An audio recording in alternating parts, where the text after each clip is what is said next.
नमस्कार दोस्तों, कैसे हो आप लोग। उम्मीद है बहुत अच्छे होंगे। और आज मैं लेके आया हूँ आपके लिए RSAT की एक और इम्पोर्टेंट क्लास। अगर आप इस क्लास को देखते हैं तो काफ़ी कुछ सीखने को मिलेगा दोस्तों, और काफ़ी कुछ आप सीख जाओगे इस क्लास से।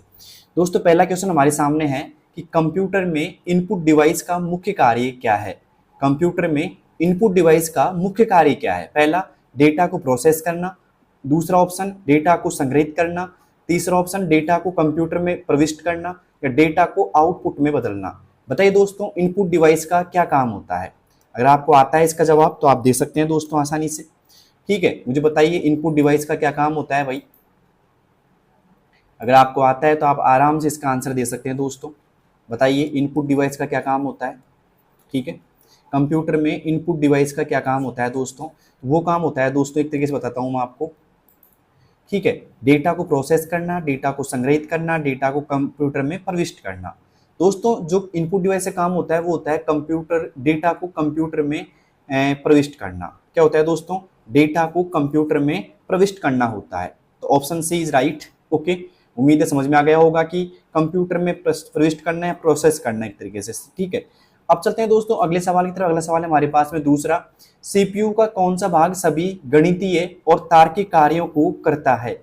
सीपीयू का कौन सा भाग सभी गणितीय और तार्किक कार्यों को करता है। पहला सीयू, दूसरा एएलयू, तीसरा एमयू या रजिस्टर। बताइए दोस्तों, कौन सा ऐसा भाग है जो तार्किक या गणितीय कार्यों को करता है। ठीक है दोस्तों, वो करता है एएलयू। कौन करता है दोस्तों, एएलयू करता है, arithmetic logic unit. Okay, CU का होता है कंट्रोल यूनिट। ये क्या करता है दोस्तों, निर्देशों को कंट्रोल करता है या निर्देशों को नियंत्रित करता है। ठीक है, कौन करता है दोस्तों, ये एक तरीके से सीयू करता है। ठीक है, सीयू की फुल फॉर्म होती है कंट्रोल यूनिट, एएलयू की फुल फॉर्म होती है अरिथमेटिक लॉजिक यूनिट। ओके, तो उम्मीद है आपको सब कुछ समझ में आ गया होगा। अब चलते हैं दोस्तों अगले सवाल की तरफ। अगला सवाल है हमारे पास में तीसरा, क्योंकि दूसरा का आपको आंसर पता लग गया। एएलयू होता है जो सभी गणितीय और तार्किक गणनाएं करता है। अब चलते हैं दोस्तों तीसरे सवाल की ओर। तीसरा सवाल हमारे सामने, कंप्यूटर की कैश मेमोरी का उपयोग किस लिए किया जाता है।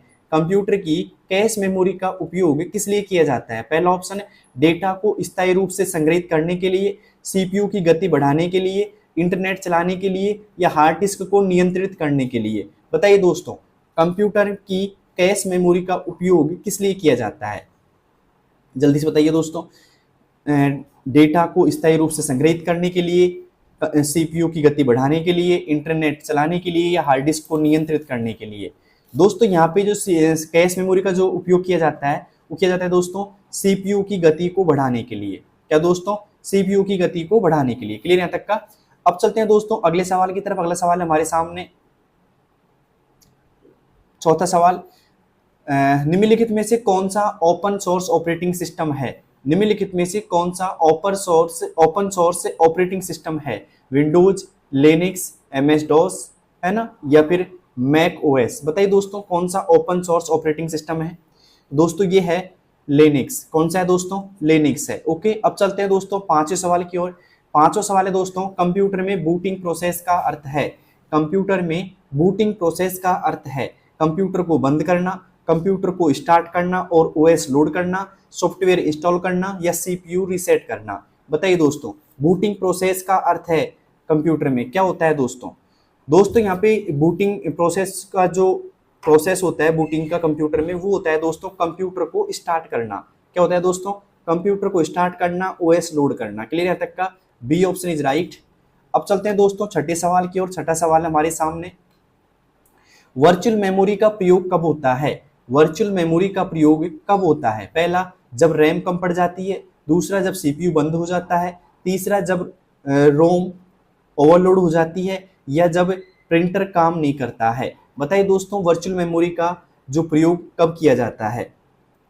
दोस्तों, जब रैम कम पड़ जाती है। क्या दोस्तों, ए ऑप्शन इज राइट, जब रैम कम पड़ जाती है। ओके, अब चलते हैं दोस्तों अगले सवाल की ओर। अगला सवाल हमारे सामने सातवां है दोस्तों, डिवाइस ड्राइवर का कार्य क्या है। डिवाइस ड्राइवर का कार्य क्या है। यूजर को इंटरनेट उपलब्ध कराना, हार्डवेयर और ऑपरेटिंग सिस्टम के बीच संचार कराना, सीपीयू की स्पीड बढ़ाना या फाइल को कंप्रेस करना। बताइए दोस्तों, डिवाइस ड्राइवर का कार्य क्या है। जल्दी से आप बता सकते हैं इसका आंसर भी। दोस्तों, डिवाइस ड्राइवर का जो काम है वो है दोस्तों हार्डवेयर और ऑपरेटिंग सिस्टम के बीच संचार करना। ठीक है, बी ऑप्शन इज राइट। अब चलते हैं दोस्तों अगले सवाल की ओर। अगला सवाल है दोस्तों यहाँ पे आठवां सवाल हमारे सामने एमएस एक्सेल में इक्वल सम A1 से A10 का अर्थ क्या है? इक्वल सम A1 से A10 का अर्थ क्या है? ओके, सवाल है दोस्तों हमारे सामने एमएस एक्सेल में इक्वल सम A1 से A10 का अर्थ क्या है? पहला ऑप्शन A1 से A10 तक सभी संख्याओं का जोड़, केवल A1 और A10 का जोड़, या सभी कॉलम का जोड़, या केवल टेक्स्ट वैल्यू का जोड़। बताइए दोस्तों क्या होगा इसका सही जवाब। देखो इसका सही जवाब देने से पहले सबसे पहले आपको पता होना चाहिए कि सम क्या काम करता है। तो सम करता है दोस्तों जोड़ने का। किसका करता है दोस्तों? जोड़ने का करता है। तो ये क्या काम करेगा? A1 से लेकर के A10 तक क्या करेगा दोस्तों? जोड़ेगा। तो यहाँ पे सही जवाब होगा A1 से A10 तक सभी संख्याओं का जोड़। A option is right.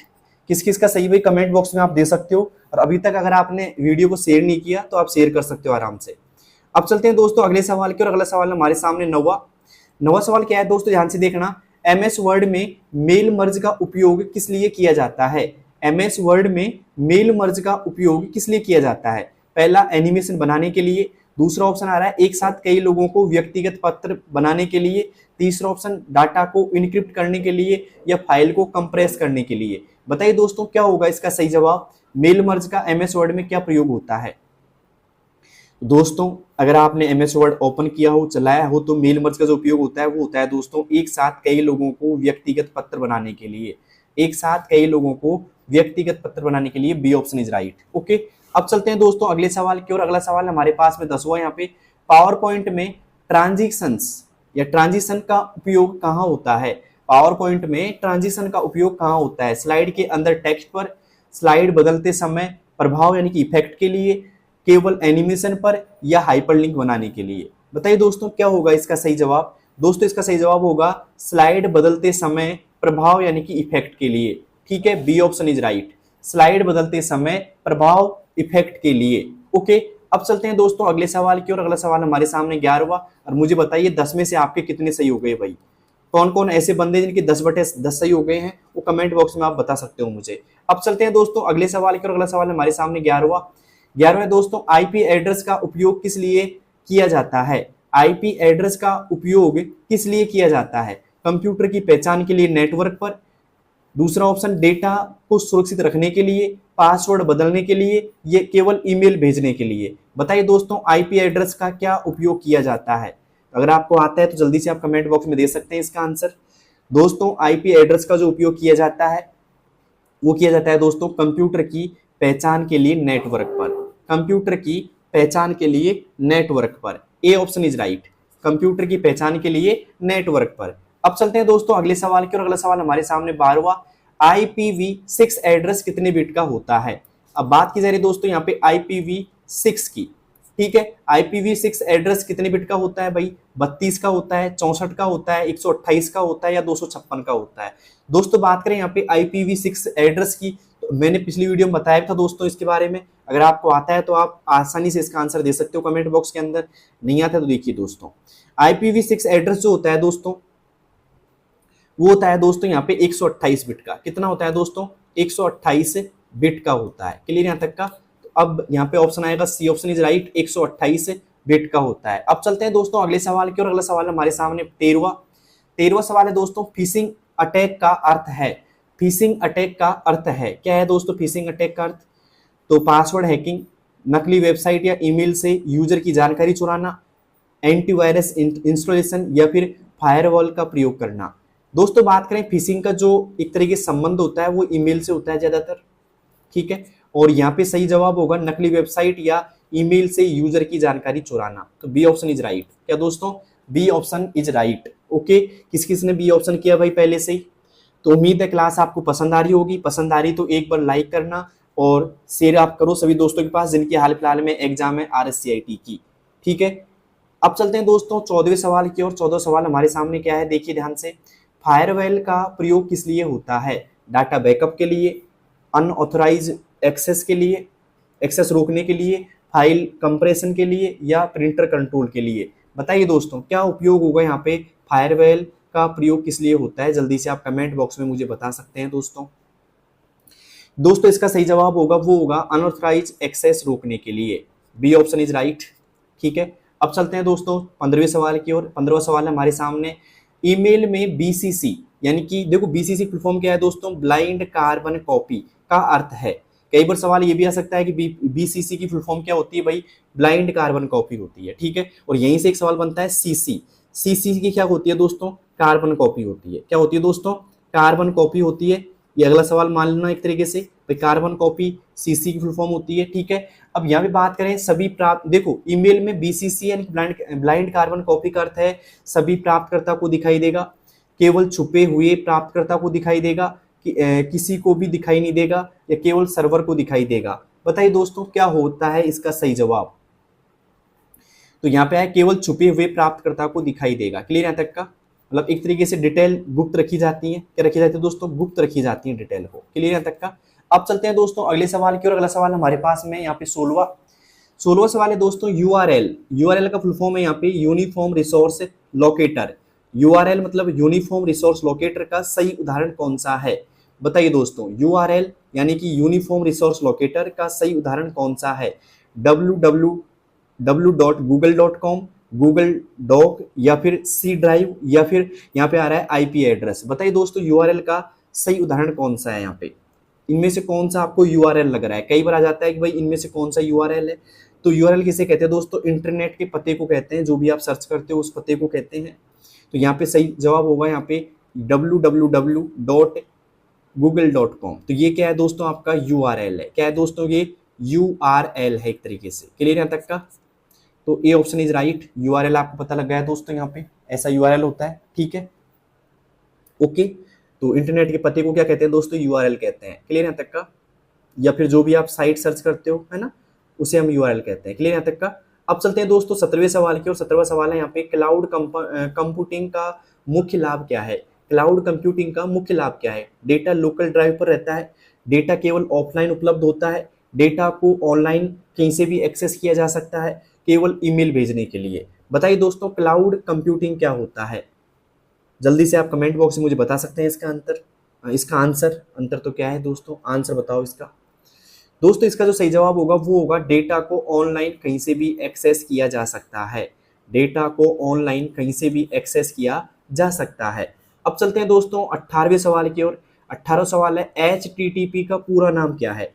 HTTP का पूरा नाम क्या है, हाइपर टेक्स्ट ट्रांसफर प्रोटोकॉल, यहाँ पे आ रहा है हाई टेक्स्ट ट्रांसफर प्रोसेस, या फिर हाइपर ट्रांसफर टाइप प्रोटोकॉल, या हाइपरलिंक टेक्स्ट प्रोटोकॉल। बताइए दोस्तों क्या होगा इसका सही जवाब। दोस्तों इसका जो सही जवाब होगा वो होगा hyper text transfer protocol, hyper text transfer protocol. A option is right. अब चलते हैं दोस्तों अगले सवाल की ओर। अगला सवाल हमारे सामने 19वां सवाल है दोस्तों, HTTPS में एस का अर्थ है। बताइए दोस्तों क्या है इसका अर्थ, स्पीड है, सिक्योर है, सर्वर है, या स्टैंडर्ड है। दोस्तों मैं लिख देता हूँ यहाँ पे HTTPS का जो फुल फॉर्म है वो HTTPS का फुल फॉर्म क्या है। अगर आपको पहले से आता है तो कमेंट बॉक्स में इसका आंसर जरूर देना दोस्तों। दोस्तों इसका जो फुल फॉर्म होता है वो होता है दोस्तों hyper text transfer, okay, transfer protocol है ना, और लास्ट में आएगा दोस्तों सिक्योर। क्या आएगा दोस्तों, सिक्योर आएगा। तो यहाँ पे एस का मतलब क्या हो गया दोस्तों, एस का जो मतलब हो गया वो हो गया दोस्तों सिक्योर। क्या हो गया दोस्तों, सिक्योर हो गया। तो उम्मीद है समझ में आ गया होगा, एस का मतलब क्या होगा दोस्तों, यहाँ पे सिक्योर होगा। क्लियर यहाँ तक का, तो उम्मीद है सब कुछ समझ में आ गया होगा। अब चलते हैं दोस्तों अगले सवाल की ओर। अगला सवाल हमारे सामने 20वां है। कंप्यूटर वायरस क्या है। कंप्यूटर वायरस क्या है, एक प्रकार का इनपुट डिवाइस, एक malicious program, data compression tool, या मेमोरी का प्रकार। बताइए दोस्तों क्या है कंप्यूटर में वायरस। दोस्तों कंप्यूटर में जो वायरस होता है वो है एक मैलिशियस प्रोग्राम। क्या है दोस्तों, एक मैलिशियस प्रोग्राम है। बी ऑप्शन इज राइट, एक मैलिशियस प्रोग्राम। अब चलते हैं दोस्तों अगले सवाल की ओर। ये सवाल आपको समझ में आ गया होगा एकदम ठीक है। और किस किस के 20 में से 20 सही हो गए भाई कमेंट बॉक्स में जरूर बताना। और अपने दोस्तों को अगर अभी तक आपने शेयर नहीं किया तो जल्दी से आप शेयर भी कर दीजिएगा इस क्लास को, ठीक है। देखते हैं कौन कौन लोग शेयर कर रहे हैं भाई, कमेंट बॉक्स में बताओ कि हम शेयर कर रहे हैं, और साथ में क्लास कैसी लग रही है वो भी आप कमेंट बॉक्स में बताना दोस्तों। अब चलते हैं दोस्तों 21 सवाल की, और 21वां हमारे सामने, एंटीवायरस सॉफ्टवेयर का मुख्य कार्य क्या है। एंटीवायरस सॉफ्टवेयर का मुख्य कार्य क्या है। पहला, इंटरनेट स्पीड बढ़ाना, दूसरा वायरस डिटेक्ट और रिमूव करना, या फिर फाइल कंप्रेस करना, या सीपीयू कंट्रोल करना। बताइए दोस्तों क्या है एंटीवायरस सॉफ्टवेयर का मुख्य उपयोग या मुख्य कार्य क्या है, जल्दी से आप कमेंट बॉक्स में बता सकते हैं मुझे। दोस्तों एंटीवायरस क्या करता है, वायरस को मिटाता है। आपको पता है जब आपके कंप्यूटर में या फोन में वायरस आ जाते हैं तो एंटीवायरस आप डाउनलोड करते हो, ठीक है। तो यहाँ पे जो सही जवाब होगा वो होगा वायरस डिटेक्ट करना और रिमूव करना। B option is right. क्या दोस्तों, वायरस डिटेक्ट करना और रिमूव करना। अब चलते हैं दोस्तों 22 सवाल की, और 22 सवाल है दोस्तों यहाँ पे, स्पैम मेल क्या का अर्थ है। स्पैम मेल का, स्पैम क्या होते हैं दोस्तों अभी बता रहा हूं, लेकिन अब पहले बताओगे मुझे स्पैम मेल का अर्थ क्या है। महत्वहीन या अवांछित ईमेल, इनक्रिप्टेड ईमेल, या फिर सुरक्षित ईमेल, या पासवर्ड प्रोटेक्ट ईमेल। बताइए दोस्तों स्पैम क्या है। स्पैम मतलब होता है अनवांटेड, एक तरीके से अनवांटेड या अनचाहे मेल। कौन सी मेल दोस्तों, अनचाहे या अनवांटेड मेल, है ना, उन्हें हम बोलेंगे दोस्तों स्पैम। तो यहाँ पे आएगा महत्वहीन या अवांछित ईमेल। क्या आएगा दोस्तों, महत्वहीन या अवांछित ईमेल। तो ए ऑप्शन इज राइट, महत्वहीन या अवांछित ईमेल। ओके, उम्मीद है 22वां क्वेश्चन आपको समझ में आ गया होगा दोस्तों। अब चलते हैं दोस्तों 23वें क्वेश्चन की ओर। 23वां क्वेश्चन है, मॉडेम का कार्य है। मॉडेम का कार्य है डाटा कंप्रेस करना, डिजिटल सिग्नल को एनालॉग और एनालॉग सिग्नल को डिजिटल में बदलना, डाटा प्रिंट करना, या मॉनिटर कंट्रोल करना। बताइए दोस्तों क्या होगा इसका सही जवाब। अगर आपको आता है तो आप कमेंट बॉक्स में इसका आंसर दे सकते हैं दोस्तों। दोस्तों मॉडेम का जो सही कार्य होता है वो होता है डिजिटल सिग्नल को एनालॉग और एनालॉग सिग्नल को डिजिटल में बदलना। तो बी ऑप्शन इज राइट। क्या होगा दोस्तों, बी ऑप्शन होगा इसमें, ठीक है। अब चलते हैं दोस्तों 24वें सवाल की ओर। 24 सवाल है दोस्तों यहाँ पे, कंप्यूटर नेटवर्क में गेटवे का कार्य क्या है। कंप्यूटर नेटवर्क में गेटवे का कार्य क्या है। दो अलग अलग नेटवर्क को आपस में जोड़ता है, केवल डाटा स्टोर करना, फायरवॉल का काम करना, या फिर मॉडेम की जगह लेना। बताइए दोस्तों क्या होगा गेटवे, मतलब एक तरीके से कंप्यूटर नेटवर्क में गेटवे का कार्य क्या होगा। अगर आपको आता है तो आप बता सकते हैं दोस्तों। पहला ऑप्शन, दो अलग अलग नेटवर्क को आपस में जोड़ना, केवल डाटा को स्टोर करना, फायरवॉल का काम करना, या मॉडेम की जगह लेना। बताइए दोस्तों क्या होगा इसका सही जवाब। दोस्तों इसका सही जवाब होगा दो अलग अलग नेटवर्क को आपस में जोड़ना है, ठीक है। दो अलग अलग नेटवर्क को आपस में जोड़ना गेटवे का काम होता है दोस्तों। तो उम्मीद है समझ में आ गया होगा आपको। यहाँ मैंने बताया था आपको मॉडेम का अर्थ। अब आ रहा है दोस्तों यहाँ पे गेटवे का। तो क्लास कैसी लग रही है जल्दी बताना कमेंट बॉक्स में। अब चलते हैं दोस्तों अगले सवाल की, और अगला सवाल हमारे सामने 25वां, डीएनएस। अब कई बार क्या होता है डीएनएस का फुल फॉर्म भी पूछा जा सकता है। तो डीएनएस का फुल फॉर्म होता है दोस्तों डोमेन नेम सिस्टम।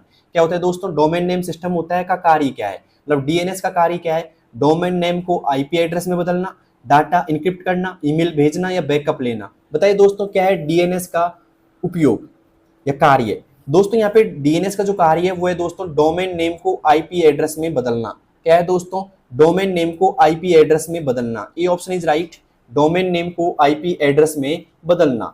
अब चलते हैं दोस्तों अगले सवाल की तरफ। अगला सवाल हमारे सामने 26वां, ओपन सोर्स सॉफ्टवेयर का उदाहरण कौन सा है। ओपन सोर्स सॉफ्टवेयर का उदाहरण कौन सा है। बताइए दोस्तों, ये शायद रिपीटेड क्वेश्चन हो चुका है इस क्लास का, ठीक है। ओपन सोर्स सॉफ्टवेयर का उदाहरण कौन सा है। अगर आपने क्लास ढंग से देखी हो तो मैंने इसका जवाब दिया था इसी क्लास के अंदर दोस्तों। तो बताइए दोस्तों क्या होगा इसका सही जवाब। ओपन सोर्स सॉफ्टवेयर का जो सही एग्जाम्पल है वो क्या है दोस्तों, तो वो है दोस्तों लिनक्स। कौन सा है दोस्तों, LINUX, लिनक्स है। तो यहाँ पे आएगा B option is right, Linux. Okay, अब चलते हैं दोस्तों अगले सवाल की तरफ। अगला सवाल हमारे सामने 27वां, OCR, optical character optical character recognition तकनीक का उपयोग या प्रयोग किस लिए होता है। ठीक है, तो आपको यहाँ पे OCR की फुल फॉर्म भी आपको नजर आ रही है सामने, ठीक है। आप लिख लेना आराम से कॉपी के अंदर इसको। तो इसका जो प्रयोग होता है वो किस लिए होता है, फोटो को टेक्स्ट में बदलना, टेक्स्ट को ऑडियो में बदलना, ठीक है, वॉइस को कमांड में बदलना, या फिर फाइल को कंप्रेस करना। बताइए दोस्तों क्या होगा इसका सही जवाब। अगर आपको आता है तो आप कमेंट बॉक्स में इसका आंसर दे सकते हैं दोस्तों। तो दोस्तों OCR का जो सही उपयोग होता है वो होता है फोटो को टेक्स्ट में बदलना। क्या दोस्तों, फोटो को टेक्स्ट में बदलना होता है। तो A option is right, photo को टेक्स्ट में बदलना। किसमें दोस्तों? फोटो को, PHOTO को क्या बदलता है? टेक्स्ट में बदलता है ना। इनटू कर सकते हो आप इसमें, इनटू। ओके, उम्मीद है समझ में आ गया होगा। फोटो को टेक्स्ट में कौन बदलता है? OCR बदलता है। अब चलते हैं दोस्तों 28 सवाल की ओर। 28 सवाल हमारे सामने कंप्यूटर के संदर्भ में, किसके संदर्भ में दोस्तों? कंप्यूटर के संदर्भ में BIOS का पूरा नाम क्या है? ये क्वेश्चन मैं हर क्लास में लेके आ रहा हूं आपके लिए, क्योंकि मुझे इंपॉर्टेंट लग रहा है आपकी बार ये। Basic input output system, binary input output software, base internal operating system या बेसिक इंटरनल आउटपुट सेटअप। बताइए दोस्तों BIOS का पूरा नाम क्या है? बताइए दोस्तों बेसिक, एक तरीके से बताता हूं मैं, बायोस का जो पूरा नाम है वो है दोस्तों बेसिक इनपुट आउटपुट सिस्टम। क्या है दोस्तों? Basic input output system. 28वें में क्या आएगा दोस्तों? ए ऑप्शन आएगा। किस किस का सही है भाई? 28वां। अब चलते हैं दोस्तों अगले सवाल की तरफ। अगला सवाल हमारे सामने 29वां। एक बाइट बराबर कितना होता है? एक बाइट बराबर कितना होता है दोस्तों? कमेंट बॉक्स में आप बता सकते हो मुझे। एक बाइट बराबर कितना होता है? 2 बिट होता है, 4 बिट होता है, 8 बिट होता है या 16 बिट्स होता है? बताइए दोस्तों क्या होता है? एक बाइट बराबर कितना होता है? एक बाइट बराबर होता है दोस्तों 8 बिट। कितना होता है दोस्तों? 8 बिट्स होता है। क्लियर यहाँ तक का? लिख लेना आप यहाँ पे, 8 बिट्स होता है एक बाइट बराबर। ओके, अब चलते हैं दोस्तों 30वें सवाल की ओर। 30वां सवाल हमारे सामने, मदरबोर्ड का मुख्य कार्य क्या है? मदरबोर्ड का मुख्य कार्य क्या है दोस्तों? केवल स्टोरेज करना, सभी हार्डवेयर को आपस में जोड़ना और कंट्रोल करना, केवल डिस्प्ले कंट्रोल करना या फिर डाटा को इनक्रिप्ट करना। बताइए दोस्तों क्या है मदरबोर्ड का मुख्य कार्य? दोस्तों मदरबोर्ड का जो मुख्य कार्य होता है वो होता है सभी हार्डवेयर को आपस में जोड़ना और कंट्रोल करना। B option is right. Okay, सभी हार्डवेयर को आपस में जोड़ना और कंट्रोल करना। उम्मीद है यहाँ पे आपको 30 तक क्वेश्चन समझ में आ गए होंगे। और 30/30 किसके सही हैं या फिर आपके 30 में से कितने सही हुए हैं वो कमेंट बॉक्स में आप मुझे जरूर बता सकते हैं। ठीक है, अब चलते हैं दोस्तों अगले सवाल की ओर। अगला सवाल हमारे सामने 31वां, कंप्यूटर के प्राइमरी स्टोरेज का उदाहरण कौन सा है? कंप्यूटर के प्राइमरी स्टोरेज का उदाहरण कौन सा है? रैम है, हार्ड डिस्क है, पेन ड्राइव है, CD या DVD है? जल्दी से आप कमेंट बॉक्स में बता सकते हैं दोस्तों मुझे, कंप्यूटर के प्राइमरी स्टोरेज का उदाहरण कौन सा है? RAM, hard disk, pen drive या CD DVD? बताइए दोस्तों क्या होगा इसका सही जवाब? दोस्तों इसका सही जवाब होगा रैम होगा। क्या होगा दोस्तों? रैम होगा। तो यहाँ पे आएगा ए ऑप्शन इज राइट। ठीक है, अब चलते हैं दोस्तों अगले सवाल की तरफ। उम्मीद है आपको 31 सवाल समझ में आ गया होगा। अब चलते हैं 32वें की ओर। 32वां है दोस्तों, यहाँ पे ध्यान से देखिएगा, कंप्यूटर के सेकेंडरी स्टोरेज का उदाहरण कौन सा है? कंप्यूटर के सेकेंडरी स्टोरेज का उदाहरण कौन सा है? कैश मेमोरी है, रजिस्टर है, हार्ड डिस्क है या रैम है? जल्दी से आप कमेंट करके बता सकते हैं दोस्तों क्या है इसमें कंप्यूटर का सेकेंडरी स्टोरेज। दोस्तों यहाँ पे सही जवाब जो होगा वो होगा दोस्तों हार्ड डिस्क। क्या होगा दोस्तों? हार्ड डिस्क होगा। तो उम्मीद है आपको समझ में आ गया होगा हार्ड डिस्क यहाँ पे। तो C option is right, hard disk. Okay, अब चलते हैं दोस्तों अगले सवाल की ओर। अगला सवाल हमारे सामने 33वां, EEPROM या EEPROM में ई का अर्थ क्या है? जो EEPROM है दोस्तों, ठीक है, EEPROM में बात करें हम, ई का मतलब क्या होता है? इलेक्ट्रिकल होता है, इरेजेबल होता है, इलेक्ट्रॉनिक होता है या इजी होता है? जल्दी से आप कमेंट करके बता सकते हैं दोस्तों। दोस्तों यहाँ पे जो सही जवाब होगा वो होगा इरेजेबल। क्या होगा दोस्तों? इरेजेबल होगा। ठीक है, तो उम्मीद है आपको समझ में आ गया होगा, इरेजेबल होगा इसका जवाब। क्या होगा दोस्तों? इरेजेबल होगा। तो 33वें में आएगा दोस्तों बी ऑप्शन। अब चलते हैं दोस्तों 34 सवाल की और 34वां है MICR। MICR का मतलब होता है दोस्तों मैग्नेटिक इंक करेक्टर रिकॉग्निशन का प्रयोग कहाँ होता है? तो MICR की यहाँ पे फुल फॉर्म सामने नजर आ रही है आपको, रट लेना अच्छे से, याद कर लेना क्योंकि आ सकती है दोस्तों। का प्रयोग कहाँ होता है? रेलवे टिकट प्रिंटिंग में, बैंक चेक वेरिफिकेशन में होता है, ऑनलाइन शॉपिंग में होता है या पासपोर्ट प्रिंटिंग में होता है? बताइए दोस्तों MICR का प्रयोग कहाँ होता है? MICR का दोस्तों, MICR का जो प्रयोग होता है बैंक में। ठीक है, और बैंक में किस लिए होता है? वो चेक के लिए होता है। किसके लिए होता है दोस्तों? चेक के लिए होता है। तो यहाँ पे आएगा बैंक चेक वेरिफिकेशन के लिए। किसके लिए दोस्तों? बैंक चेक वेरिफिकेशन के लिए। 34वें में आएगा दोस्तों बी ऑप्शन है, बैंक चेक वेरिफिकेशन। अब चलते हैं दोस्तों 34 सवाल की ओर, 35वें की ओर। 34 कंप्लीट हो चुके हैं और आज का आखिरी सवाल हमारा आज का दोस्तों, बारकोड रीडर किस सिद्धांत पर काम करता है? बारकोड रीडर किस सिद्धांत पर काम करता है? अब बार कोड रीडर किसे कहते हैं दोस्तों? बीसीआर को कहते हैं। किसको कहते हैं दोस्तों?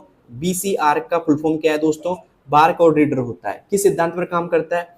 इंफ्रारेड रेज पे, लेजर टेक्नोलॉजी पर, रेडियो वेव्स पर, या फिर मैग्नेटिक फील्ड पर। बताइए दोस्तों किस पर काम करता है बीसीआर आपका? दोस्तों बीसीआर जो काम करेगा वो करेगा दोस्तों यहाँ पे लेजर टेक्नोलॉजी पर। किस पे दोस्तों? लेजर टेक्नोलॉजी पे करता है। क्लियर यहाँ तक का? तो उम्मीद है आपको 35 क्वेश्चनों की क्लास पसंद आई होगी, समझ में आई होगी, और कौन कौन ऐसे शख्स हैं जिनकी 35 में से 35 क्वेश्चन एकदम राइट है भाई। ठीक है, और आपके कितने सही हुए 35 में से वो कमेंट बॉक्स में बताना कि सर मुझे मेरे 35 में से इतने क्वेश्चन सही हो गए। ठीक है, क्लास कैसी लगी ये भी बताना मुझे, और अपने दोस्तों को शेयर तो आप करोगे साथ में, और तैयारी को आप बेटर कीजिएगा। ठीक है, ये नहीं कि एक क्लास लेने सबको समझ में आ जाएगा।